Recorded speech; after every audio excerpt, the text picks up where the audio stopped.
Hello everyone, this is CS Manisha Sharma and I welcome you all to my channel Professional Knowledge Hub. आज के इस video topic में हम discuss करेंगे कि whether form MGT9 is required or not from the financial year 2021 onwards. आज का जो हमारा टॉपिक है उसमें हम ये कंप्लीट डिस्कशन करेंगे कि फॉर्म MGT9 है वो रिक्वायर्ड है या नहीं है फाइनेंशियल ईयर 2021 से। तो फर्स्ट हम देखते हैं कि फॉर्म MGT9 क्या है। फॉर्म MGT9 जो है वो है आपका extract of annual return.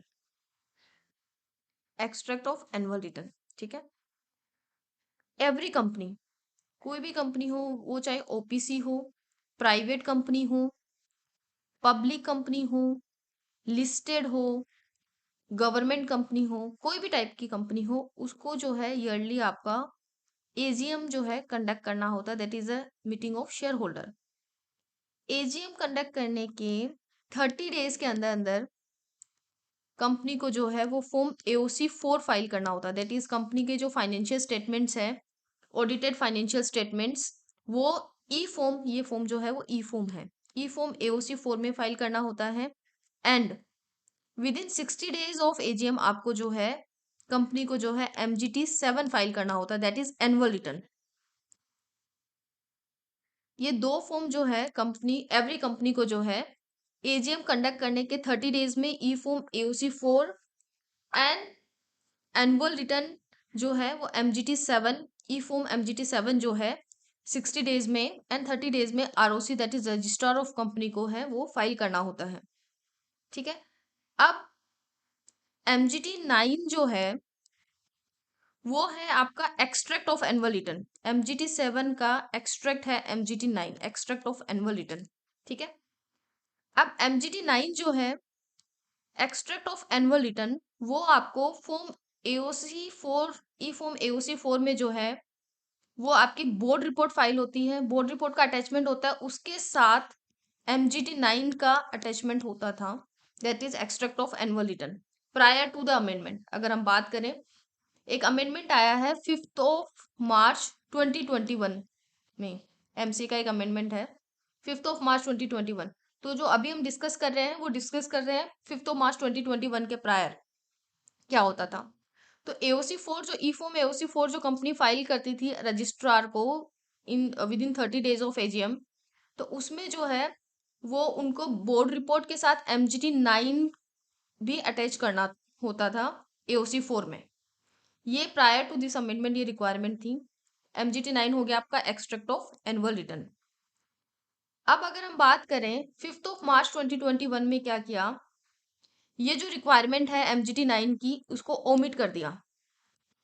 Means अब आपका फ्रॉम फाइनेंशियल ईयर 2021 ऑनवर्ड्स आपको MGT 9 जो है एक्सट्रैक्ट ऑफ एनुअल रिटर्न वो बोर्ड रिपोर्ट के साथ अटैच करने की रिक्वायरमेंट नहीं है।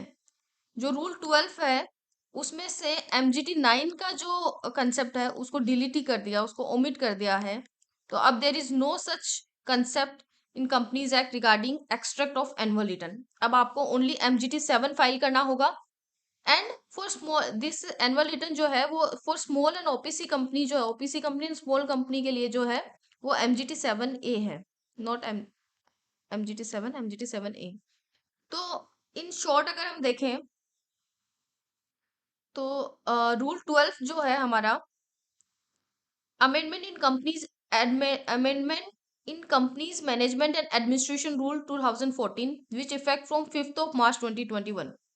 तो जो rule 12 of companies management and administration rule 2014 है, prior to this amendment, prior to 5 March 2021 क्या था, रूल 12 में दो क्लोजेस थे। एक क्लोज था जिसमें ये था कि extract of annual return to be attach with the board shall be in form MGT 9 provided that, मतलब आपको अटैचमेंट करना होता था, एक्सट्रैक्ट जो था एनुअल रिटर्न का है वो बोर्ड रिपोर्ट के साथ आपको अटैच करना था।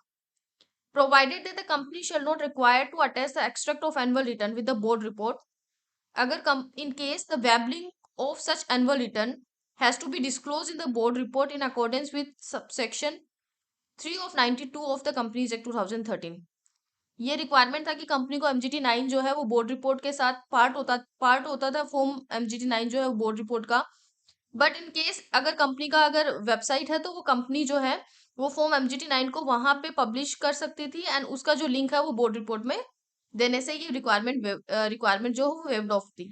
एंड क्लोज 2 जो है था वो था, a company is required a copy of annual return shall be filed with the registrar of company, such fee as may be prescribed for other purpose। यहाँ एनुअल रिटर्न का मतलब है आपका वो आपका MGT 7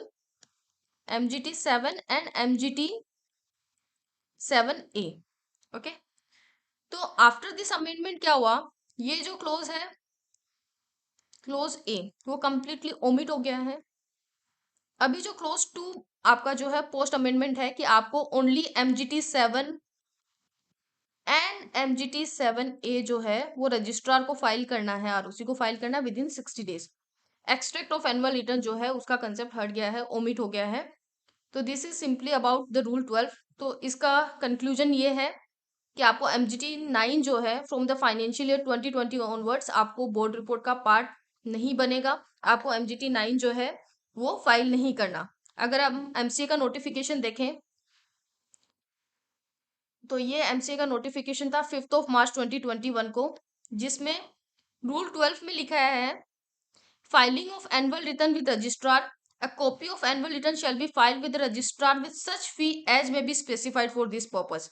तो यहाँ पे क्लियरली लिखा है कि रूल 12 जो है वो में जो क्लोज 1 था वो ओमिट हो गया है। अभी आपका यही क्लोज जो है वो बाकी रहा है। तो इसके अकॉर्डिंग तो आपको MGT 7 एंड MGT 7A जो है वो ओनली रजिस्ट्रार को फाइल करना है। So this is all about this today's video. Thank you, hope you like it.